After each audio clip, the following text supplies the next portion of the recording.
हाँ वही उतना ही चाहिए, उससे ज़्यादा नहीं चाहिए। चलिए ध्यान से देखिएगा। नाउ अब मुझे बताइए, जब हमने स्टैटिस्टिक्स स्टार्ट किया था on the very first lecture, हमने कहा स्टैटिस्टिक्स को जो है वो दो तरीकों से समझा जा सकता है, इधर it's in a singular sense और it is in a plural sense. Singular sense का मतलब it includes all the methods, ठीक है, और प्लूरल सेंस का मतलब it involves a collection of data. यही तक हमने डिस्कस किया था। हमने कहा था कि ये जो सिंगुलर सेंस वाला डेटा है, ये सिंगुलर सेंस डेफिनेशन है किसकी? स्टैटिस्टिक्स की। It says that statistics is simply a set of methods, statistical methods. आपके जो सिंगुलर सेंस में है, statistics is nothing but statistical methods, यही कहा था हमने। और हमने कुछ मेथड्स भी आपके सामने लिखे थे, अगर आपको याद होगा, ठीक है। सबसे पहले हमने क्या लिखा था? Data collection, this is the first method.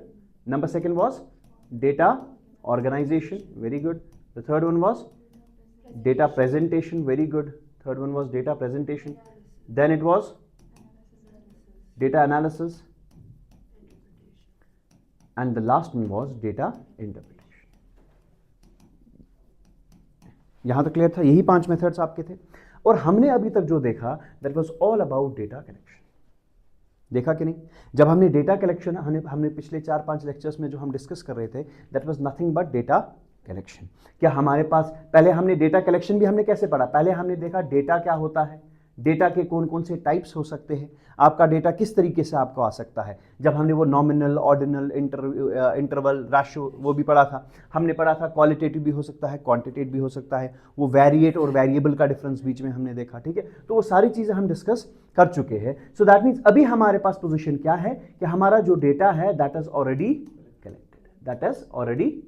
यहां तक क्लियर हो गया? इसमें कोई प्रॉब्लम तो नहीं है।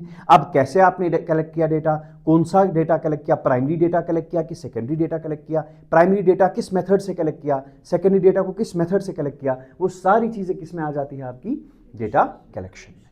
यहां तक क्लियर हो गया? बट हमारे पास इस टाइम हम किस स्टेज पे है जो हम अभी तक पढ़ रहे थे? क्या डेटा इज ऑलरेडी कलेक्टेड। यहां तक क्लियर है? डेटा आपके पास जो है दैट इज ऑलरेडी कलेक्टेड। अब देख लीजिए सेकंड पॉइंट क्या है। Once the data is collected, for example let me suppose I give a set of questionnaire to the people, and you know questionnaire किस चीज के लिए दिया जाता है? ताकि आपका जो डेटा है वो क्या कर सके? कलेक्ट कर सके। यू नो इट, ठीक है। अब मुझसे ज्यादा बेहतर आप जानते हो कि क्वेश्चनर में क्या होता है, आप डेटा कलेक्ट करते हो, ठीक है। नाउ लेट मी सपोज आपने बहुत सारा डेटा जो है वो कलेक्ट किया, ठीक है, चाहे वो क्वेश्चनियर मेथड से कलेक्ट किया, शेड्यूल मेथड से कलेक्ट किया, जिस भी मेथड से कलेक्ट किया, but you are having that data with you and it is completely raw, उस पर कोई भी चीज अभी नहीं हुई है। ध्यान से सुनिएगा, अदरवाइज कंफ्यूजन हो जाएगा। वो सारी चीजें आपके पास है, but don't you think that is in the rawest form it can be, पूरा रॉ है, ठीक है। And we use a term for that is called as raw data. Raw data मतलब जिस तरीके से आपने डेटा कलेक्ट किया था एग्जैक्टली उसी तरीके से। अब फॉर एग्जाम्पल जब आप डेटा कलेक्ट करते हो, अब आप लेट मी सपोज एक ही इंफॉर्मेशन कलेक्ट नहीं करोगे, ठीक है। You will collect late me suppose 4-5 information from each respondent, ठीक है। अब आप ऐसे लिखोगे, फॉर एग्जाम्पल रेस्पॉन्डेंट 1 इसकी एज कितनी है, फॉर एग्जाम्पल, ठीक है। अपने हिसाब से, और क्वेश्चनियर मेथड अपने हिसाब से आप कलेक्ट करो। इसकी इनकम कितनी है, ठीक है, इसकी हाइट कितनी है, इसके कितने घर में कितने मेंबर्स है, ये चीज़ आपने कलेक्ट कर लिया। नाउ रेस्पॉन्डेंट 2, रेस्पॉन्डेंट 3, ऐसे आपने अपने हिसाब से रफ डेटा जो है वो कलेक्ट कर लिया। इस डेटा को हम कहते हैं raw data. The data in the same form in which it was collected by the investigator, in the same form in which it was collected by the investigator or by the, can you complete the sentence, or by the enumerator. समझ आ गया कि नहीं? Data दो collect करते हैं, या तो इन्वेस्टिगेटर खुद से जाएगा वरना वो इन्यूमरेटर को भेजेगा, ठीक है। तो क्या मैं कह सकता हूं raw data means data in the same form as it was collected by the investigator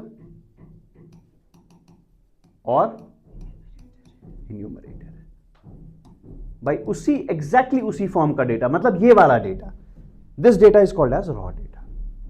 यहां तक समझ आ गया? इसमें कोई प्रॉब्लम तो नहीं है।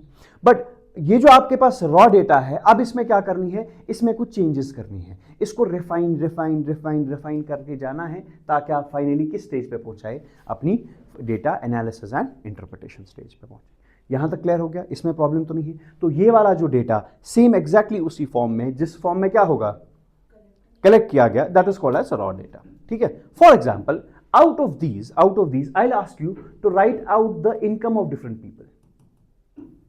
You'll say respondent 1 की इनकम 12,000, दूसरी की 16,000, फिर 7,000, फिर 6,000, फिर 15,000, and you will start writing it for example for 100 respondents. तो आपने क्या किया, जो इसमें से इनकम था उसको बाहर निकाला और आपने इसको ऐसे लिख दिया, ठीक है। मुझे बताओ क्या ये डेटा किसी ग्रुप में रखा हुआ है कि ऐसे रखा हुआ है? क्या आपको लगता है it's a bit processed form of raw data? हल्का सा प्रोसेसिंग, उतना नहीं है। आप बस डायरेक्टली लिख रहे हो कि income of 100 persons is like this. This type of data is called as ungrouped data. समझना, वर्ड से कंफ्यूज नहीं हो जाना बात। This type of data is called as ungrouped data. तो अनग्रुप्ड डेटा क्या होता है? जो आपके पास रॉ डेटा था, अगर आप उसको ऐसे ही रॉ डेटा से हल्का सा प्रोसेस करने के बाद जो आपको डेटा मिलता है, that is called as ungrouped data. इस डेटा को या तो ऐसे ही लिख सकते हैं, वरना हम इसको कभी कभी असेंडिंग फॉर्म में भी लिख सकते हैं और डिसेंडिंग फॉर्म में भी लिख सकते हैं, a thing called as array, जो हमने ऑलरेडी पढ़ चुके हैं। समझ आ गया? Once you collect specific thing from it, ठीक है, फॉर एग्जाम्पल आपके पास ये सारा जो है वो रॉ डेटा था। Now you are writing income अलग से, ठीक है, आपका हाइट अलग से, मेंबर्स कितने हैं अलग से, तो यू स्टार्ट राइटिंग इट। चाहे आप इसको डायरेक्टली लिखो या इसको असेंडिंग या डिसेंडिंग फॉर्म में लिखो, this is called as ungrouped data and it's a bit processed form of raw data. हल्का सा रॉ डेटा जब प्रोसेस हो जाएगा तो आपके पास कौन सा डेटा आ जाएगा? अनग्रुप्ड डेटा आ जाएगा। बताइए, यहां तक क्लियर हो गया? समझ आ गया? थोड़ा सा आपको ये जो मैं नहीं चाहता था कि मैं जो टर्म्स यूज करूं बाद में आपको तंग करे, ठीक है, यहां तक क्लियर हो गया? चलिए जी, now see, data is already collected, इसमें कोई प्रॉब्लम नहीं है, we have understood everything regarding that. The second method after the data is collected is called as data organisation. Data organisation. Now can you tell me what do you mean by data organisation? अरे वो तो छोड़ो, और वो तो मुझे भी पता है, data organisation means organising the data, उसके बगैर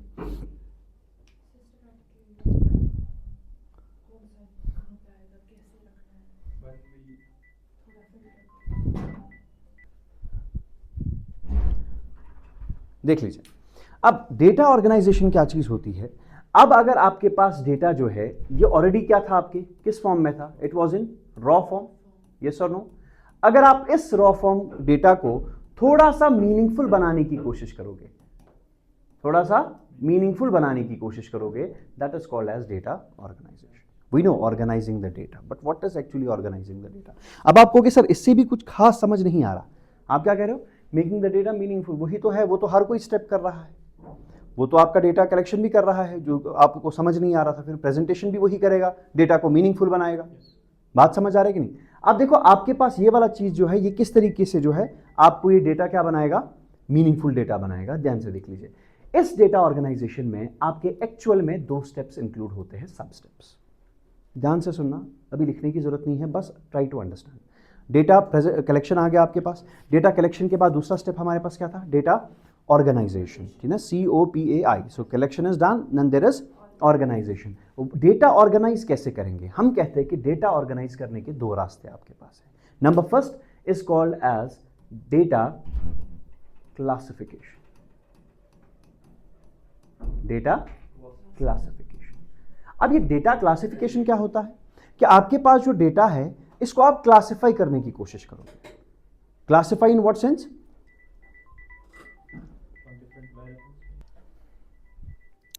now see, the first step is what? Data classification. Data classification का मतलब क्या होता है कि आप अपने डेटा को क्या कर रहे हो?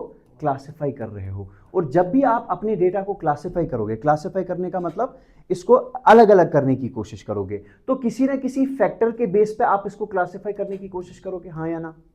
For example, I'll ask you, there is a group of students, they are appearing in their class 10th examination and I'm telling them कि आप मुझे बताइए कि क्लास 10th आपका जो ही एग्जाम खत्म हो जाएगा उसके बाद आप क्या करेंगे? कोई बोल रहा है मैं जो है मैं साइंस लेने वाला हूं, ठीक, या जो पहला स्टूडेंट है वो कह रहा है कि मैं क्या लूंगा? साइंस लूंगा।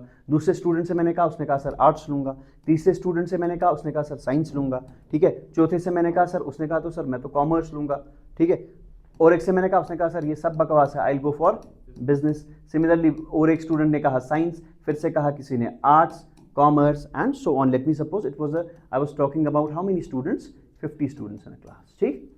Now don't you think this is a random data as of now? ठीक है. अब मैं क्या करूंगा, आई विल से साइंस में कितने स्टूडेंट जा रहे हैं, 12. So what I'm doing, I'm grouping these students. They were actually 50 different students. There were 50 responses. तो इन 50 responses को मैंने कैसे क्लब किया, मैंने कहा ये आपके पास साइंस स्टूडेंट्स है, इनको लेने वाले कितने स्टूडेंट्स हैं, 12 students. So that means don't you think यहां पर मैं ये जो आपके पास ग्रुप ऑफ डेटा था इसको क्लासिफाई कर रहा हूं on the basis of stream they are going for. समझ आ गया कि नहीं? This thing is called as data classification. समझ आ गया? Data organisation is a broader thing. Data organisation में देखो, यहां पर मैंने इनको पहले क्लासिफाई किया, फिर आपको नहीं लगता क्लासिफाई करने के बाद इनको मैंने थोड़ा टैबुलर फॉर्म में लाया आपके समझने के लिए?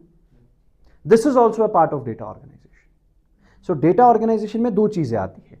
एक तो पहले डेटा को क्लासिफाई करो किसी बेसिस पे. For example you are saying let we classify it on the basis of the stream. मैंने कहा ठीक है, अभी रुको, and then I will tabulate it for you. थोड़ा ध्यान से देखना. आई विल, जो ही मैंने इसको टैबुलेट किया, पहले क्या किया, क्लासिफाई किया, फिर इसको टैबुलेट किया, अब मैं कह सकता हूं the data is in organised manner, और this whole process is called as data organisation. अब सुनो, टैबुलेशन दो जगह पे आपको दिखेगा. जब when we present the data, वहां पर भी टैबुलेशन दिखेगा, but tabulation is an integral part of data organisation as well. You cannot have an organized data until and unless it is not in a specific form. हां, यहां से उसके बाद आप फिर पाई चार्ट बनाओ, आप उसके बाद बार ग्राफ बनाओ, ठीक है, आप उसके बाद हिस्टोग्राम बनाओ, फ्रीक्वेंसी पॉलीगन बनाओ, जो आपकी मर्जी, बट पहले डेटा तो किसी फॉर्म में होना चाहिए ना. समझ आ गया? So if we talk in, अब थोड़ा सा टेक्निकली अगर हम देखेंगे तो डेटा ऑर्गेनाइजेशन में दो स्टेप्स एक्चुअल में आते हैं. Number first is data classification and second one is tabulation. ठीक है, but keep this thing in your mind, tabulation is also a part of data presentation. तो टैबुलेशन दो जगह आ रहा है. जब आप डेटा को ऑर्गेनाइज करते हो तब भी आपको उसको टैबुलर फॉर्म में रखना पड़ता है. जब आप डेटा को आप ऐसे भी प्रेजेंट कर सकते हो. Once you organise the data in a table, you can also present it in this way, sir, data presentation. But you can also go for different methods. From this, you can also make a pie chart like this. ठीक है?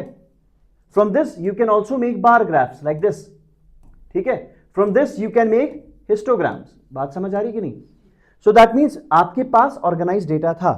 या तो आप organized data को tabulation जो आपने बनाया था, इसी को present करेंगे.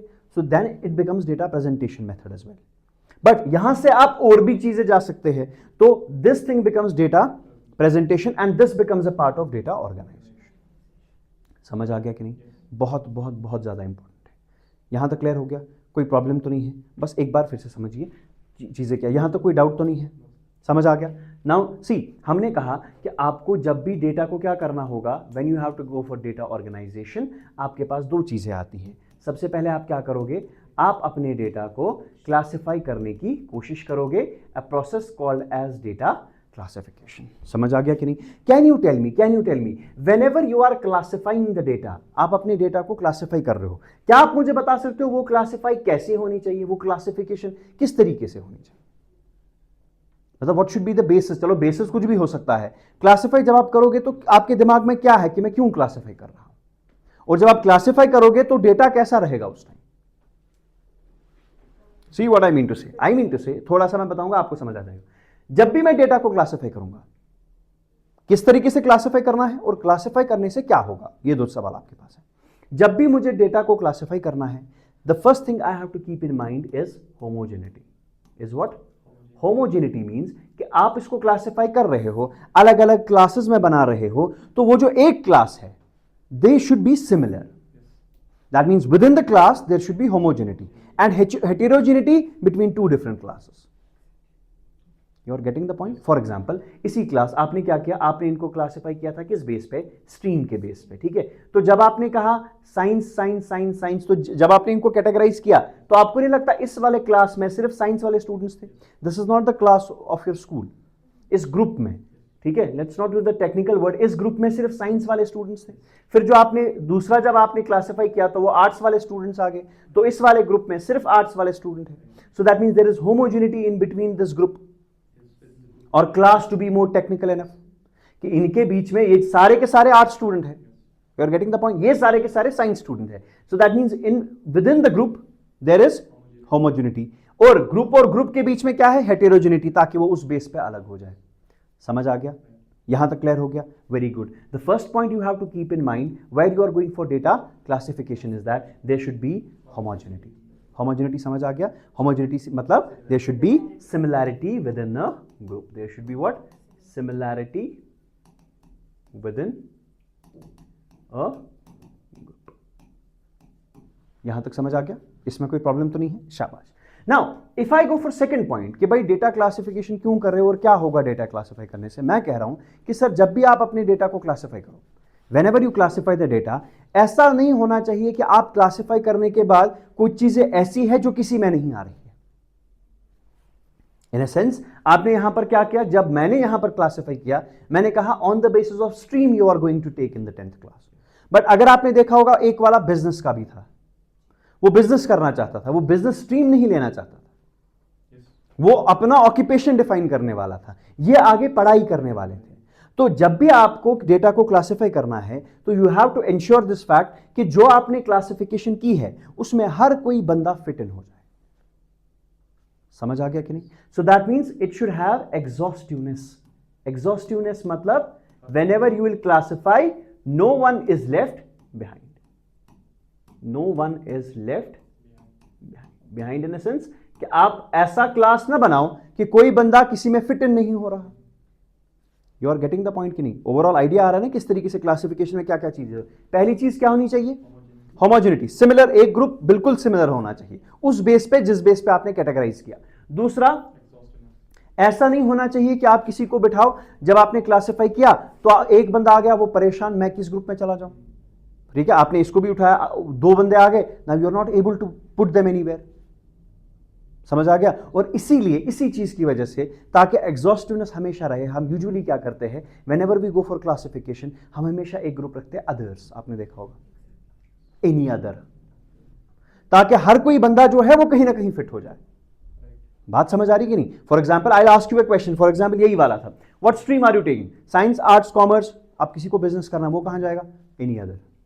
सो एनी अदर इसीलिए लिखा जाता है ताकि ये वाला प्रिंसिपल जो है वो वायलेट ना हो जाए क्लासिफिकेशन का। आप जब फॉर्म्स फिल करते हैं तब भी आपने ये चीज देखा होगा, ठीक है, किस यूनिवर्सिटी में पढ़ रहे हो, 100 यूनिवर्सिटीज का लिस्ट निकलेगा, तब भी एक जगह लिखा होगा एनी अदर। मे भी कोई ऐसी यूनिवर्सिटी है जो इसमें नहीं है, आप किसी ग्रुप में नहीं आएंगे फिर। So in order to classify you, they will put you in some different group called as any other. समझ आ रहा है कि नहीं? चीजें क्लियर हो रही है, रिलेट हो रही? Okay. The next one about classification is that, ऐसा नहीं होना चाहिए कि जब आप क्लासिफाई करो उस क्लासिफिकेशन में क्या हो जाए, एक बंदा दो दो जगह चला जाए। समझ आ गया? जो हमने परसों भी डिस्कस किया, that's called as mutually exclusive. Mutually exclusive, mutually exclusive means that there should be no overlapping. आपस में ग्रुप्स के जो आप ग्रुप्स बना रहे हो उसमें चीजें ओवरलैप नहीं होनी चाहिए। There should not be overlapping between the classes. ठीक है, बंदा परेशान कि मैं उधर जाऊं कि इधर जाऊं। समझ आ गया कि नहीं? यहां तक क्लियर? इसमें कोई डाउट तो नहीं है? ठीक है, क्लियर है? फॉर एग्जाम्पल मैं आपको एक एग्जाम्पल दूंगा, आपने यहां पर लिखा आर्ट्स, यहां पर लिखा आपने उर्दू, 2 मिनट के लिए आपने ऐसी क्लासिफिकेशन बना दी, आप क्या चूज करना चाहते हो, साइंस, आर्ट्स की उर्दू। अब आपने आर्ट्स लिया हुआ है और आर्ट्स में उर्दू भी है आपको, आप कहां चले जाओगे, इधर की इधर। सो that means this classification is not mutually exclusive. ऐसा होना चाहिए कि जब भी आप कोई भी जो आपके पास कोई भी चीज हो, इंसान हो, या जो भी आपको फिट इन करना होगा, वो परेशान ना हो कि मुझे कहां जाना है, या आप परेशान ना हो कि मैं इसको किस में डाल दूं। समझ आ गया? So it should be what, mutually exclusive. यहां तक क्लियर हो गया? इसमें कोई प्रॉब्लम तो नहीं है? Homogeneity clear, similarity within the group, exhaustiveness, हर कोई इसके अंदर जाना चाहिए, no one is there, mutually exclusive, आपस में ओवरलैप नहीं होना चाहिए। Next point of data classification which you have to remember, that whenever you are classifying the data, आप अपने डेटा को क्लासिफाई कर रहे हो, ठीक है, आपने क्या बनाया, आपने 4 ग्रुप्स बना दिया आपस में, ठीक है। जो ही आपने 4 ग्रुप्स बना दिए, ऐसा नहीं होना चाहिए कि कभी कोई ऐसा चीज आ जाए, कभी कोई ऐसा वैल्यू आ जाए जिसके लिए आपके पास फिट इन करने की जगह ही ना हो। मानो आगे जाके फॉर एग्जाम्पल आपने अभी क्लासेस बना दिए, कुछ ऐसा हो कि नया डेटा आए, you are getting absolutely new data, वहां पर आपको ऐसा नहीं होना चाहिए that you are not able to fit in that data. मेरी बात समझ रहे हो कि नहीं? आपने अपना डेटा एड इन कर लिया, आपने 4 क्लासेस बना लिए, लेकिन हो क्या रहा है दैट योर आपकी क्लासिफिकेशन ऐसी होनी चाहिए that you will be easily able to add one more thing जो आप अभी तक नहीं बना पाए. This thing is called as flexibility in the data, मतलब flexibility in the classification of data. That means if अगर कोई ऐसा वैल्यू आ जाए जो अभी तक नहीं था, फॉर एग्जाम्पल जब आपने 50 स्टूडेंट्स देखे, ठीक है, उनमें से लेट मी सपोज 4 ही वैल्यूज आ रहे थे, तो आपने 4 वैल्यूज को लेकर ग्रुप बना दिया. नहीं, you have to keep this in mind, you have to make it such flexible कि अगर कोई और एंट्री आ जाए वो इजीली फिट इन हो जाए. ऐसा ना हो कि उस टाइम क्लासिफिकेशन ही चेंज करनी पड़ी. बात समझ आए? You are classifying it on the basis of stream. समझ आ गया? आपको पता है कि जो डेटा सारा आएगा that will come on the basis of stream. On the basis of stream they will take up after their 10th class. So आप ऐसी क्लासिफिकेशन करो कि आपका हर कोई डेटा जो है वो कहीं ना कहीं फिक्स हो. This is what exhaustiveness. लेकिन नया डेटा जब आ जाए, जब आपके पास नया डेटा आ जाए, वो कहीं ना कहीं फिट इन होना चाहिए, या उसके लिए आपके पास ये प्रोविजन होना चाहिए कि अगर आपको नया क्लासिफिकेशन भी ऐड करना चाहिए, प्री एग्जिस्टिंग क्लासिफिकेशन में आप वो ऐड कर सको. You are getting the point? समझ आ गया कि नहीं? That thing is called as flexibility. Done with this. Number next is called as suitability. Number next is called as suitability. And last one is called as stability. मैं पहले सारी चीजें लिखूंगा and then I'll make you explain what should be the characteristics of your data classification. Now see, what is suitability and stability? Stability मतलब यही वो चीज, for example आपने डेटा स्टार्ट किया, ठीक है, you collected the data, but अभी आपको काफी स्टेप्स जाने हैं, ऑर्गेनाइज करना है, प्रेजेंट करना है, एनालाइज करना है, इंटरप्रेट करना है. कहीं ऐसा ना हो आगे जाके जो आप ये क्लासिफिकेशन कर रहे हैं, आपको आगे जाके ये चेंज करना पड़े. It's not suitable with what you actually have to do. बात समझ आ रही कि नहीं? देखो, वन इज, इसमें दो कंफ्यूज नहीं होना. Stability and suitability means, for example you are collecting the data on the basis of income. ठीक, अब आपको इस डेटा को क्लासिफाई करना है. आप क्लासिफाई कर रहे हो on the basis of height, कि 4 फुट से लेकर 5 फुट वाले लोग जो है उनकी इनकम ये है. Do you think this is suitable? No. There is no relation between these two things. This is called as suitability. कि जब भी आप अपने डेटा को क्लासिफाई करो, it should align with your study. कोई ऐसा चीज हो जिससे मीनिंगफुल आउटकम निकले. इससे क्या पता चलेगा आपको? You are getting the point. So whenever you are classifying the data, it should be suitable with your study.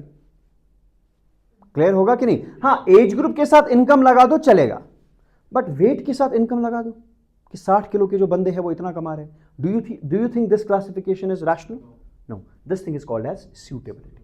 And last one is called as stability. मतलब अगर आपने इनिशियल पे डेटा क्लासिफाई किया, एंड तक वही चलना चाहिए. ऐसा ना हो कि अभी आप इस पे क्लासिफाई करो, फिर प्रेजेंटेशन के टाइम पे आपको किसी और बेसिस पे इसको क्लासिफाई करना पड़े. ऐसा नहीं होना चाहिए. जिस बेसिस पे आपने इनिशियली क्लासिफाई किया, उसी बेस पे एंड तक जो है वो क्लासिफाइड डेटा रहना चाहिए. That thing is called as stability. बताइए यहां तक क्लियर हो गया कि नहीं? इसमें कोई प्रॉब्लम तो नहीं है? Just note these things down, इसको लिख लेने का. ठीक है. So what are the important characteristics of data collection? Number first is, चलो इसको भी मैं ग्रुप में भेज दूंगा आज. ठीक है. जो ज्यादा मुझे इंपॉर्टेंट नहीं लगेगा, that I send you the group. बस एक पेज छोड़ दीजिए, you will make the notes over there. ठीक है. चलिए जी, डन विद दिस. यहां तक क्लियर हो गया? ओके. सो दैट मीन्स हम ये देख रहे थे कि जब आप डेटा क्लासिफाई कर रहे हो, तो आप क्लासिफाई करने के टाइम जब आप क्लासिफाई करोगे, what are the things you have to keep in your mind. यहां तक क्लियर हो गया? इसमें कोई प्रॉब्लम तो नहीं है? Homogeneity within the same class, exhaustiveness, हर कोई उसमें आ जाए, म्यूचुअली एक्सक्लूसिव, डबलिंग नहीं होनी चाहिए, फ्लेक्सिबिलिटी, अगर नया भी कॉलम ऐड करना पड़े कोई प्रॉब्लम नहीं है, नया क्लासिफाइड इसमें वेरिएबल ऐड करना पड़े कोई बात नहीं. Suitability, it should align with the study, and next one is stability. You should not be able to change it during the course of your statistical methods. यहां तक क्लियर हो गया? ओके. नाउ नेक्स्ट पॉइंट देखिए, ये था क्या चीज? Data classification. आपने कहा सर क्लासिफाई कर लीजिए डेटा को, कोई बात नहीं, मगर कुछ चीजों का ख्याल रखिएगा. वो चीजें हम ऑलरेडी देख चुके हैं. यहां तक क्लियर हो गया. बट मसला है कि डेटा को क्लासिफाई किस तरीके से करें, मतलब what is the method of classifying the data. ये तो था कि डेटा क्लासिफाई करने के टाइम पे what are the things you have to keep in your mind. वो तो मैंने मान लिया, क्योंकि आपने ये, हम चीज क्या पढ़ रहे हैं इसको भूलिएगा मत. मेन जो है that is organization. But organize कब होगा? जब आप डेटा को पहले क्लासिफाई करोगे. समझ आ गया? Classify on some basis. ठीक है. क्लासिफाई के टाइम पर क्या क्या याद रखना है वो हमने याद रखा। हमने कहा होमोजेनिटी रखनी है, म्यूचुअली एक्सक्लूसिव रखने हैं, एग्जॉस्टिवनेस रखना है, स्टेबिलिटी रखनी है, सुटेबिलिटी रखनी है, फ्लेक्सिबिलिटी रखनी है। ये सारा सर हो गया। व्हाट अबाउट इसके बाद क्या करें? मसला ये है कि जब भी आपको डेटा को क्लासिफाई करना हो सकता है, it can be classified depending upon the nature of the data, कि डेटा है कैसे, पहले समझ आ गया कि नहीं। और यहां जब मैं चीजें लिखूंगा आप कहेंगे सर हमें समझ आ गया। देख लीजिएगा सर, आपका जो डेटा है it can be classified on the basis of geographical location or something called as spatial data। समझ आ गया कि नहीं? पढ़ा था? ज्योग्राफिकल लोकेशन के बेस पे आप डिसाइड कर सकते हो, क्लासिफाई कर सकते हो। अगर आपके पास बहुत सारा डेटा है, मान लीजिए you are having the data of crop production in different states, तो आपको की कोई बात नहीं, नॉर्थ ये देख लीजिए आप J&K में कितना है, समझ आ रहा है कि नहीं, आप देख लीजिए हिमाचल में कितना है, आपके पास लद्दाख में कितना है। आप इस डेटा को क्लासिफाई करो किस बेसिस पे? On the basis of it geography और on the basis of spatial arrangement. समझ आ गया कि नहीं? या आप बनाओगे, आप जोन्स अलग बनाओगे, बताइए नॉर्थ जोन में कितना हो रहा है, ईस्ट में कितना, वेस्ट में कितना, सेंट्रल में कितना, साउथ में कितना। You are again doing it on the basis of that's location, geographical location, और we say that it is spatial data. समझ आ गया कि नहीं? और we can do it on the basis of temporal और टाइम बेसिस, याद है कि नहीं? टाइम के बेस पे आप इसको बना सकते हो। फॉर एग्जांपल 2010 में कितना था, 2011 में कितना था, आप क्लासिफाई ही कर रहे हो ना। For example I will tell you, you are collecting the data of different companies.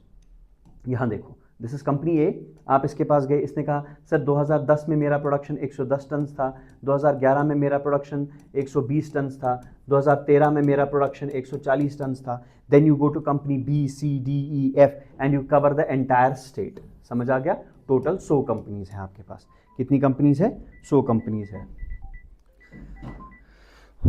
Now company ए, आपने क्या किया, पूरी स्टेट में 100 कंपनीज थी, आपने सबका डेटा उठा लिया। Now you will add all the data in 2010 and you will say 2010 में जो डेटा था that was 12,000 tons. Now you are classifying the data on the basis of time, so this is temporal data. समझ आ गया कि नहीं? Now in addition to these two, ये हम ऑलरेडी पढ़ चुके थे। दो चीजें और है जो भी हम ऑलरेडी पढ़ चुके हैं। Either the data can be qualitative और इट कैन बी क्वांटिटेटिव। बताइए इसमें तो कोई प्रॉब्लम है नहीं, एटलीस्ट क्वांटिटेटिव और क्वालिटेटिव डेटा में। समझ आ गया कि नहीं? ठीक है। बट अगर आप देखेंगे ये जो ज्योग्राफिकल और स्पेशियल डेटा है, ये तभी हम कर पाएंगे जब डेटा इसी नेचर का होगा। जब ईयर के बेस पे डेटा होगा तभी ऐसा कर सकते हैं, जब लोकेशन के बेस पे डेटा है तब ऐसा कर सकते हैं। बट हमेशा मेरा डेटा ज्योग्राफिकल और टेम्पोरल नेचर का नहीं होगा। समझ आ गया? What is the stream you will take up after 10th? Is it geographical data और temporal data? It is qualitative data. It is qualitative data. Income of different persons, quantitative data. बात समझ आ रहे हो कि नहीं? कलर ऑफ द हेयर, बालों का colour क्या है? Qualitative data. समझ आ गया? पेट कौन क्या रख रहा है? Qualitative data. वेट किसका कितना है? Quantitative data. समझ आ गया? तो ज्यादातर हमें डेटा क्वांटिटेटिव मिलेगा और क्वालिटेटिव मिलेगा। ये तो डिपेंड करेगा कि अगर आपका डेटा इस पैटर्न का है, then you will arrange it in that way. You're getting the point. If it is, for example, on the basis of geographical nature और spatial data, तो आप उसको वैसे क्लासिफाई कर लोगे। अगर आपका टेम्पोरल है, टाइम बेस्ड है, तब भी आप कर सकते हो। बट जनरली जो आपका डेटा मिलेगा, इधर इट विल बी क्वालिटेटिव और इट विल बी क्वांटिटेटिव। यहां तक समझ आ गया? शाबाश। विल मूव अहेड कि अगर अब मान लीजिए हमारे पास डेटा जो है 2 मिनट के लिए, मान लीजिए कौन सा डेटा है? क्वालिटेटिव डेटा है। समझ आ गया कि नहीं? कौन सा डेटा है? क्वालिटेटिव डेटा है। क्या आपको लगता है इस क्वालिटेटिव डेटा को किस तरीके से क्लासिफाई करें? बताइए जरा, सोचो और बताओ कि अगर आपके पास क्वालिटेटिव डेटा है, उस डेटा को आप किस तरीके से जो है वो क्लासिफाई कर सकते हैं? बताइए।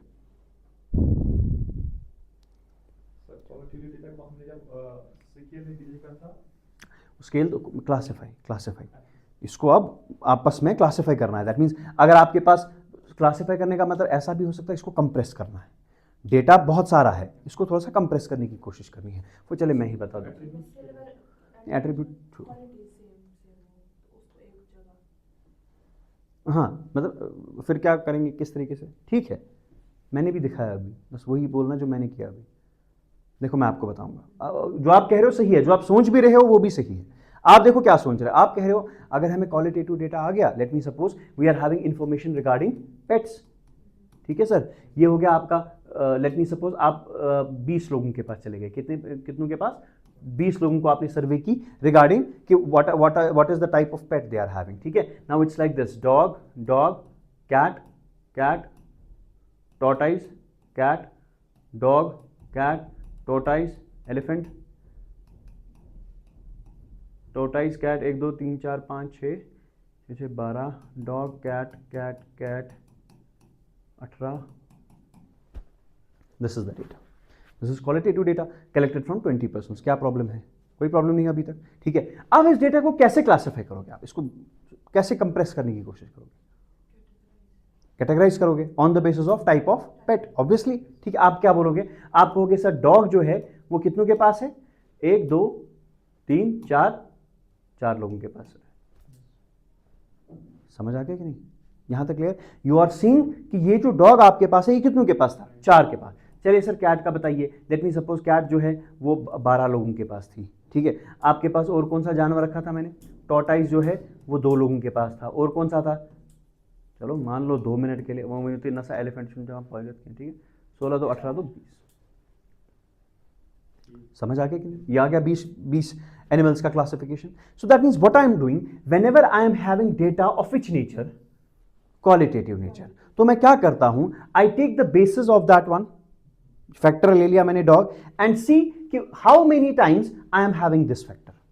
ये यूनिट जो है ये कितनी बार है मेरे पास. फॉर एग्जांपल डॉग 1 के पास था. आपने बोला कौन कौन है? डॉग, कैट, टॉर्टाइज और एलिफेंट. डॉग, कैट, टॉर्टाइज और एलिफेंट. फिर हम क्या देखेंगे? कौन कितनी बार आ रहा है. डॉग 4 बार आ रहा है. और कौन कितनी बार आ रहा है? आई ऑलरेडी टोल्ड यू कि उस चीज को क्या कहेंगे? उस चीज को फ्रीक्वेंसी कहते हैं. यस और no? And this thing is called as frequency distribution.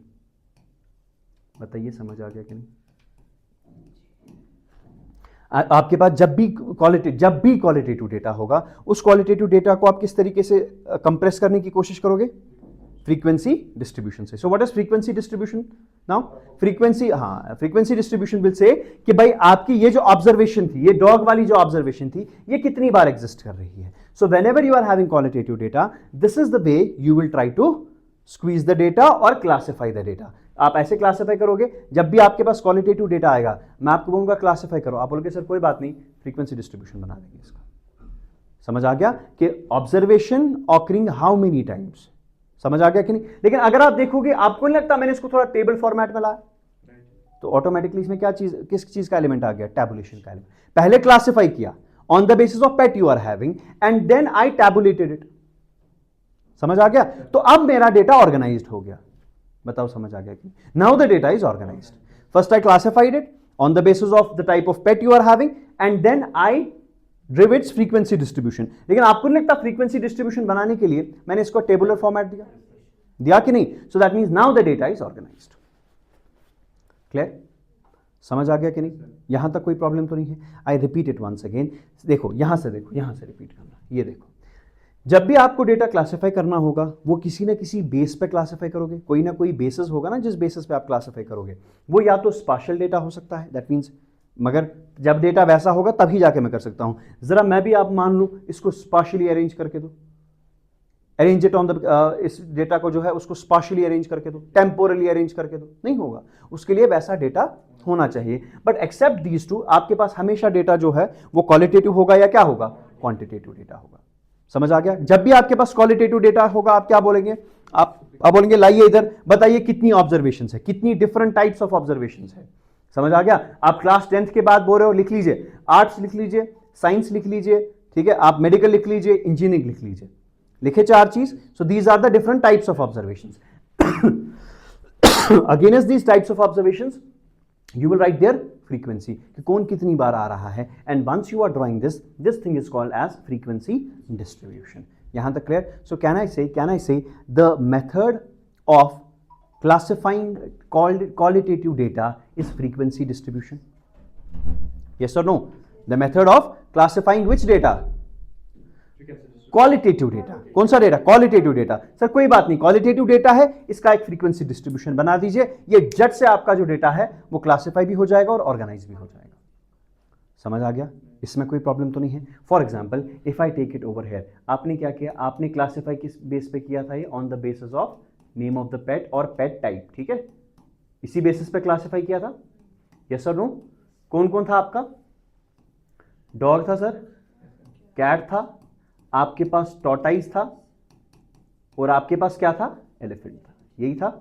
And can you tell me what was their frequency? Frequency मतलब कौन कितनी बार आप डेटा में एग्जिस्ट कर रहा था। आपने कहा sir this was 4, this was 12, this was 2 and this was 2, so can I say the total number of observations was 20?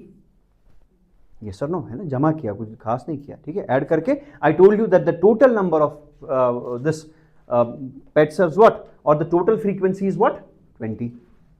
यहां तक क्लियर हो गया? Now there is one more term, there is one more term called as relative frequency. That's called as what? Relative frequency. Keep this thing in your mind over here only. Now what is relative frequency? देखिए, I'll say dog कितनी बार exist कर रहा है? आपने कहा sir 4 बार आ रहा है, but relative frequency means dog की इस वाली वैल्यू की क्या फ्रीक्वेंसी है with respect to the total. समझ आ गया? दैट मीन्स डॉग कितनी बार एग्जिस्ट कर रहा था? 4 डिवाइडेड बाय टोटल कितना था? That is 20, so that means 0.2 will be the relative frequency. बताइए समझ आ गया कि नहीं? क्लियर हो रहा है कि नहीं? What is relative frequency? Relative frequency means frequency उस ऑब्जर्वेशन की, frequency of that observation divided by the total frequency. समझ आ रहा है चीज कि नहीं? क्लियर हो रहा है? What do you mean by relative frequency? So relative frequency is given by, you can write it down, relative frequency is given by frequency of the observation divided by total frequency या total number of observations. Total frequency नहीं लिखिएगा, ठीक है? Total number of observations, ठीक है? वो ज्यादा better आपका रहेगा, because this will give you total number of observations, ठीक है? Which we call it as sigma f. अभी लिखना नहीं है sigma f, जब तक चीज़ें पूरी क्लियर नहीं होगी ऐसा कुछ नहीं लिखना, इसको मिटा ही देता हूँ। हमें अभी सिग्मा विग्मा कुछ नहीं पता, हमें बस ये पता कि फ्रीक्वेंसी मतलब कौन कितनी बार आ रहा है, सबको जमा कर दो तो आपको टोटल निकलेगा। रिलेटिव फ्रीक्वेंसी किसके बराबर होती है? उसकी क्या फ्रीक्वेंसी थी उस ऑब्जर्वेशन की, डिवाइडेड बाय ओवरऑल टोटल। समझ आ गया? अच्छा, अगर आपको कैट की निकालनी होती तो कैसे निकालते? आप कहते sir 12 divided by 20, sir it is equal to 0.6, so 0.6 is its relative frequency. समझ आ गया कि नहीं? Similarly, if it is to be done for tortoise, आप बोलेंगे sir 2 divided by 20, sir that is 0.1, and for elephant also it is 2 by 20, that is 0.1, and I hope कि division तो आपको आता ही होगा, है ना? इतना मैं मान सकता हूँ, नहीं आता है तो कोई बात नहीं, सीख लेना, ठीक है? Done? अच्छा, whenever you will add the relative frequencies, जितनी भी रिलेटिव फ्रीक्वेंसीज हो, the sum will always be equal to 1. 0.2 plus 0.6 इज 0.8, 0.9 0.10, मतलब 1.0, so it always be equal to 1. So you can write it down, the sum of all relative frequencies, the sum of all relative frequencies is always equal to 1. Sum of all relative frequencies is always equivalent to 1. Done? Clear हो गया? तो यहां पर आपने 3 चीजें सीखी। पहली चीज आपने क्या सीखी कि जब भी आपके पास क्वालिटेटिव नेचर का डेटा होगा, जब भी आपके पास क्वालिटेटिव नेचर का डेटा होगा, उस टाइम हम क्या करेंगे? विल ऑलवेज, अगर मुझे डेटा को क्या करना है, क्लासिफाई करना है, there is a method of classification of the data, that's called as frequency distribution. Sir frequency distribution क्या होता है? You write the different types of observations, you write the different types of observations, यहां से और एक line frequency and then write it down. अब देखो, कल को जाके लेट मी सपोज किसी ने और एक पेट पाल लिया, उसका नाम है टाइगर, कोई बात नहीं, टाइगर कर लो ऐड, कोई बात नहीं, कैन ऐड इट, ठीक है? इसमें कोई प्रॉब्लम आपको नहीं होगी। So such type of thing is called as frequency distribution. So frequency distribution क्या है? It is a method of classifying which data? Qualitative data. So अभी देखो, मैं नहीं कह रहा हूं कि frequency distribution is only used for classification of qualitative, मेहरबानी करके, ठीक है? पागा संयुक्त करिए तो ऑब्जेक्टिव करा। मैंने कहा कि आपके पास जो फ्रीक्वेंसी डिस्ट्रीब्यूशन है उसमें क्या चीज हो सकता है? वो यूज कर सकते हैं हम क्वालिटेटिव डेटा को क्लासिफाई करने में। क्या क्वांटिटेटिव डेटा के लिए भी यूज होगा? अभी नहीं पता, वो देखेंगे बाद में। फिलहाल के लिए तो क्या होगा? आपका क्वालिटेटिव डेटा के लिए यूज होगा। अच्छा जी, What is frequency? Number of times an observation is occurring. Dog कितनी बार occur होगा, cat कितनी बार, tortoise कितनी बार, लिख लीजिए। Second thing is called as relative frequency. What is relative frequency? Frequency of that observation divided by the total number. यहां तक clear हो गया। और sum of relative frequencies is always equal to 1। इसमें कोई प्रॉब्लम तो नहीं है, कोई खास मैथमेटिक्स तो भी आपने देखा नहीं इसमें, ठीक है। चलिए जी, नाउ यू आर सेइंग, एक बार फिर से देखो, आपने कहा सर अगर आपका क्वालिटेटिव डेटा होगा, can you tell me how to classify this qualitative data. हमने कहा कोई बात नहीं, हमने आपके लिए एक सिंपल चीज एक ढूंढी है जिसका नाम क्या है, frequency distribution. Sir frequency distribution क्या चीज होती है। सर इसमें आप क्या करोगे, आप एक टैबुलर फॉर्म में लिखोगे, यहां पर आप क्या चीज लिखोगे, you will write the observations and here you will write the frequency, कि कौन सी ऑब्जर्वेशन कितनी बार ऑकर कर रही है। तो ये लीजिए, ये आपका बन गया frequency distribution for which data, qualitative data. हमने कहा ये तो बहुत सिंपल है, करना कुछ नहीं है, कुछ और चीज अटैच तो नहीं है। आपने कहा हां, अगर आपके पास टाइम है तो रिलेटिव फ्रीक्वेंसी भी निकाल लीजिए। मैंने कहा कैसे निकालूं, आपने कहा सर उस ऑब्जर्वेशन की फ्रीक्वेंसी डिवाइडेड बाय जो आपके पास टोटल नंबर यहां आ जाएगा, टोटल ऑब्जर्वेशंस आप डिवाइड कर दीजिए तो आपको रिलेटिव फ्रीक्वेंसी भी आ जाएगा। समझ आ गया। ये भी आपने कहा कि रिलेटिव फ्रीक्वेंसीज जब आप सबको ऐड करेंगे तो आपका आंसर हमेशा किसके बराबर आ जाएगा, 1 के बराबर। यहां तक क्लियर हो गया। हमने कहा चले सर ये तो हमें वैसे भी पता था, आप समझाइए हमें कि अगर हमारे पास क्वांटिटेटिव डेटा होगा तब मैं मानूं कि क्लासिफाई कैसे करो। क्वालिटेटिव तो चलो हम समझ आ गए, ये तो हमें इससे पहले भी पता था, बट हमें बताइए जब आपके पास क्या चीज होगा, क्वांटिटेटिव डेटा होगा, तब हम कैसे करें। हमने कहा वो भी इजी है, बट उसको समझने से पहले हम आपको और एक चीज बताएंगे। देखिए क्या, जब आपके पास क्वांटिटेटिव डेटा होता है, for example you are having data regarding ages of different person, ध्यान से देख लीजिएगा, you are having data, now it's called it's in numbers, you are having data regarding the age of different persons and see the ages are like this। यहां से या देख लीजिए, as छोड़ लीजिए, you are seeing the marks of different candidates। क्या देख रहे हो आप, you are checking the marks scored by different candidates in an examination out of 10। ठीक है, marks scored by different candidates out of, तो थोड़ा सा बढ़ा देंगे, out of 20 कर देंगे। ठीक, यहां तक क्लियर। And let me tell you, मुझे सबके मार्क्स याद है, देख लो, 19, 18, 17, 19, 20, 20, 20, 16, 8, 8, 6, 4, 3, you should hold class, 2, 1, 9, 8, 6, 4, 5, 10, 3, 1, 2, for example. These are the marks scored by different candidates. Here is the list. ठीक है सर, हमने कहा चलो अच्छी बात है। This type of data, when each of the observation is written separately, when each of the observation is written separately, we say sir I am having a name for this one.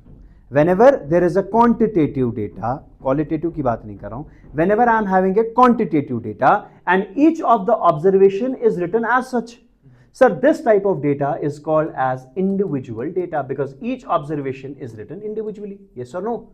What is individual data? Where each of the observation is written individually। अब इससे ज्यादा क्या explain करूं, बात समझ आ रहा है कि नहीं। बट क्या आपको लगता है this is a classified data, do you think this is classified, जैसे आपको यहां पर समझ आ रहा था। नहीं, आपको क्या, नहीं सर समझ नहीं आ रहा, डेटा तो है, आपने डेटा लिखा, मैंने कहा सर इस डेटा को इंडिविजुअल डेटा बोलते हैं, where each of the observation is written individually. अब हमने क्या किया, अब हम क्या करेंगे सर, ऐसे बताइए, हम ऐसे लिखेंगे मार्क्स फ्रीक्वेंसी। ध्यान से सुनिएगा, बताइए 19, let me start from 20 marks 4 students के हैं, 19 मार्क्स 3 स्टूडेंट्स के हैं, 18 कोई था ही नहीं तो मैंने 18 को जरूरी नहीं समझा मेंशन करना। फॉर एग्जांपल अब यहां पर होगा, give me an example, 16 marks 4 students के हैं, 10 मार्क्स 2 स्टूडेंट्स के हैं, 7 मार्क्स 6 स्टूडेंट्स के हैं, मान लीजिए इतना ही था सारा। समझ आ रहा है कि नहीं। So 20 marks were scored by 4 candidates, it was actually in this case it was 20 20 20 and 20, but मैंने कहा 4 बार थोड़ी लिखूं, मैं लिखूंगा 20 exist 4 times.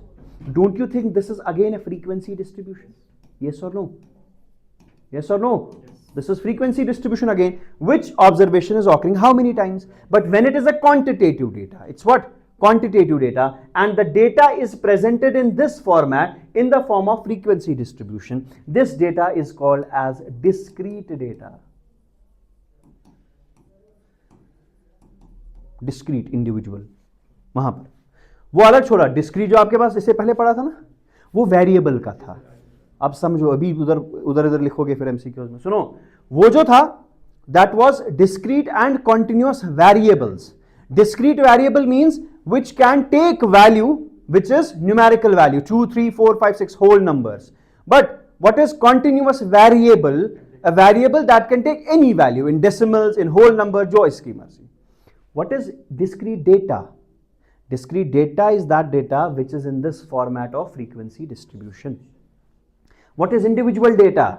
It is that one which is where each of the data is represented individually. समझ आ रहा है कि नहीं? डेटा के टाइप समझ आ रहा हूँ, वेरिएबल के नहीं। समझ आ गया? वेरिएबल में डिस्क्रीट मतलब जो होल नंबर ले लेगा 1 2 3 4 5 6 7 8, और कंटिन्यूअस क्या था? जो कोई भी वैल्यू ले सकता है डेसिमल वेसिमल को मिला के। That was a type of variable. This is a type of data. समझ आ गया? कितना भी पढ़ोगे ये डिफरेंस फिर तब भी बोलोगे ऐसा था। इसीलिए ध्यान से देखो, अच्छे से समझा रहे हैं, ध्यान से देखो कहां पर क्या चीज हो रही है। ठीक है, बस यहां देखो 2 minute and then I give you time to write this. इसको लिखने की जरूरत नहीं है, there is no need of dictation in this case. ठीक है, बस चीजें समझनी है, इसको 2-3 बार पढ़ो and things will be clear to you. हमने कहा व्हाट इज इंडिविजुअल डेटा, फिर से बताओ जरा। आपने कहा सर इंडिविजुअल डेटा वो होता है where each of the observation is written individually 2 6 8 4 3 2 1 9 8 7। This is all individual data. समझ आ गया? मैंने कहा इसको थोड़ा सा रिफाइन कैसे करते हैं, क्लासिफाई कैसे करते हैं। आपने कहा सर डिस्क्रीट डेटा बना दो। मैंने कहा डिस्क्रीट डेटा का मतलब, आपने कहा सर आप ऐसे लिख लो, यहां पर लिखो ऑब्जर्वेशन, यहां पर लिखो फ्रीक्वेंसी, फिर लिखो 1 मार्क्स जो है वो 4 कैंडिडेट्स के आ रहे हैं, 3 मार्क्स 8 कैंडिडेट्स के आ रहे हैं, 6 मार्क्स 9 कैंडिडेट्स के आ रहे हैं, और आपके 10 मार्क्स जो है वो 9 कैंडिडेट्स के आ रहे हैं। So this became a discrete data. Discrete data, तो क्या मैं कह सकता हूं डिस्क्रीट डेटा वो डेटा होता है which is in the form of frequency distribution. Yes, ये है फ्रीक्वेंसी डिस्ट्रीब्यूशन। बात समझ आ गई कि नहीं? यहां तक क्लियर हो गया? कोई प्रॉब्लम तो नहीं है? समझ आ रहा है कि नहीं? So whenever you are having quantitative data, it can either, अब वहां से जो डेटा है आप उसको कैसे क्लासिफाई कर सकते हो? इंडिविजुअल डेटा तो पहले वहां से ऐसे होगा। इंडिविजुअल डेटा को अगर आपको क्लासिफाई करना है, सर आप उसको डिस्क्रीट डेटा बना दीजिए। मैंने कहा डिस्क्रीट, कहा कैसे सर? बन गया ऑब्जर्वेशन। समझ आ गया कि नहीं? यहां तक clear? Now let me suppose for example the total marks were out of 100, out of total marks were out of 100 and there are 300 students. There are what? 300 students. Can you go for individual data? 300 का अलग अलग से लिखना पड़ेगा। Can we go for discrete? जा सकते, लेकिन वो भी बहुत बड़ा बनेगा। बताओ क्यों? देखो, ये हो गया मार्क्स और ये हो गया, आपको नहीं लगता मार्क्स 0 1 2 3 4 5 6 7 8 9 10 अप टू 100 लिखा जाएगा? Because total marks is out of 100 और हर कोई कहीं ना कहीं मान लो आ गया, तो आपको नहीं लगता डेटा बहुत चला गया? हमने कहा नहीं सर, कुछ और क्लासिफिकेशन का और मेथड कोई से डेटा को कंप्रेस कर दो। हमने कहा कोई बात नहीं, will make a group, will say from 0 to 10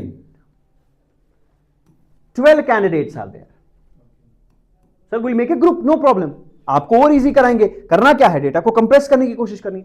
sir 11 से लेकर 20 मार्क्स है 18 बच्चों के, सर 21 से लेकर 30 मार्क्स है 8 बच्चों के, and so on up to 91 से लेकर 100। Don't you think it is much 10 times better than this? तो अब मैं क्या कर रहा हूं, यहां पर मैं अपने डेटा को ग्रुप बना रहा हूं। I am grouping the data, this also called age group data. Ungrouped data याद है? अनग्रुप्ड वो मुझे लगता था सबसे कमजोर याददाश्त मेरी है, बट आपको देख के शुक्र खुदा का थोड़ा सा कॉन्फिडेंस आ रहा है मुझे अपने आप पे। कोई बात नहीं। क्या था अनग्रुप डेटा? जिसको अभी आपने क्लासिफाई नहीं किया होगा, that's ungroup data. This is ungroup data. हाँ, ऑब्वियसली इट्स अनग्रुप डेटा। इसको भी ग्रुप में नहीं किया है, इसको कहीं जगह ग्रुपिंग में नहीं डाल दिया है, बट द मोमेंट आप इसको आप ग्रुप्स बना रहे हो, see I am not using technical terms, I should have used the technical terms of class, class interval, lower limit, upper limit, range, mid point. मुझे कुछ नहीं है पता, वो तब देखेंगे जब हम सेंट्रल टेंडेंसी उठाएंगे। फिलहाल के लिए चीजें समझो। एट अ टाइम अगर मैं चीजें दूं तो वो फिर आप बोलोगे ये तो ज्यादा टेक्निकल हो गया और चीजें समझ नहीं आएंगी। ठीक है, तो उतना ही पढ़ेंगे फिलहाल के लिए जितना इंपॉर्टेंट है। सेंट्रल टेंडेंसी में इसी से स्टार्ट करना है, इसी इंडिविजुअल। देखो अब हमारे डेटा के कितने टाइप्स आ गए? इंडिविजुअल, डिस्क्रीट और and central tendency will deal with qualitative और क्वांटिटेटिव डेटा। क्वांटिटेटिव डेटा और डेटा कितने टाइप का? 3, इंडिविजुअल, डिस्क्रीट। निकालना क्या होता है सेंट्रल टेंडेंसी में, मीन, मीडियन, मोड। देखो सवाल क्या बनेंगे, how to calculate mean for individual data, how to calculate mean for discrete data, how to calculate mean for continuous data. Mean खत्म, लाओ जी median, how to calculate median for individual data, for discrete data, for वैसे ही तो breakup करना है। बात समझ आ गई कि नहीं? सो अब आपको ये चीज समझ आ गया कि आपके पास जो quantitative, if I use the word quantitative data जो है, जब भी आपके पास क्वांटिटेटिव डेटा होगा वो तीन तरीके से आपके पास दिया जा सकता है। इधर it can be individual data, no grouping is done as a whole, it's written. Second is discrete data on the basis of frequency distribution, कौन सी ऑब्जर्वेशन कितनी बार एग्जिस्ट कर रही है। लेकिन हो सकता है मेनी अ टाइम्स ये भी आपके लिए काफी हेक्टिक हो, आप अपने डेटा को कंप्रेस कर रहे हो, क्लासिफाई कर रहे हो, लेकिन तब भी अच्छे से क्लासिफाई नहीं हो रहा, तो कोई बात नहीं, आप इनको ग्रुप्स बना दीजिए, ग्रुपिंग कर दीजिए इस डेटा की। समझ आ गया? And in the later classes we will understand this is not called as a group, this is called as a class. We use a much technical word for this, but फिलहाल के लिए आपको समझ आ गई चीजें कि नहीं? ये हो गया 9, ये हो गया 6, ये हो गया 5, ये लीजिए आपका हो गया। समझ आ गया कि नहीं? So that means individual data अगर आपके पास है, या तो डिस्क्रीट डेटा हो सकता है या कॉन्टिन्यूअस डेटा हो सकता है। यहां तक कोई प्रॉब्लम तो नहीं है? समझ आ गया? Nothing technical in this case. What is lower limit, what is upper limit, what is 0 + 10/2, that's called as mid point, कुछ नहीं पता, नथिंग। हमें बस ये पता है कि जब हमारे पास डेटा होगा, क्वांटिटेटिव डेटा होगा, आपको क्लासिफाई करना है, मैं आपको बताऊंगा किस तरीके से क्लासिफाई करो। आपके पास डेटा वहां से किस तरीके में आएगा, इंडिविजुअल डेटा में आएगा, इंडिविजुअल तरीके से। बट अगर आप उसको थोड़ा क्लासिफाई करने की कोशिश करो, आप उसका फ्रीक्वेंसी डिस्ट्रीब्यूशन बनाओ, जिस चीज को हम क्या बोलते हैं, डिस्क्रीट डेटा। सर फिर से और थोड़ा सा कंप्रेस करने की कोशिश करें, हम थोड़ा और इजी हमारे लिए बनाएंगे, तो हमारे पास क्या बन के आ जाएगा, this thing is called as continuous data. This is called as continuous data. तो हमारे पास तीन तरीके हैं, individual data, discrete data and continuous data. समझ आ गया कि नहीं? यहां तक क्लियर हो गया? Don't confuse continuous data with continuous variable. Continuous data वो डेटा होगा जिसको आप in the form of classes, जो हम बाद में टेक्निकली एक्सप्लेन करेंगे, फिलहाल के लिए जहां पर आपको ये ग्रुपिंग दिखेगी। समझ आ गया कि नहीं? जरा मुझे बताओ, यहां पर ऑब्जर्वेशंस कोई भी हो सकती है, मुझे नहीं पता 0 to 10 वाली कौन ऑब्जर्वेशन थी, बट 0 से 10 तक जो भी मार्क्स वाले थे वो टोटल 12 ही बच्चे थे। समझ आ गया? यहां तक क्लियर हो गया? This is called as continuous data, that was called as individual data and discrete data. यहां तक क्लियर हो गया?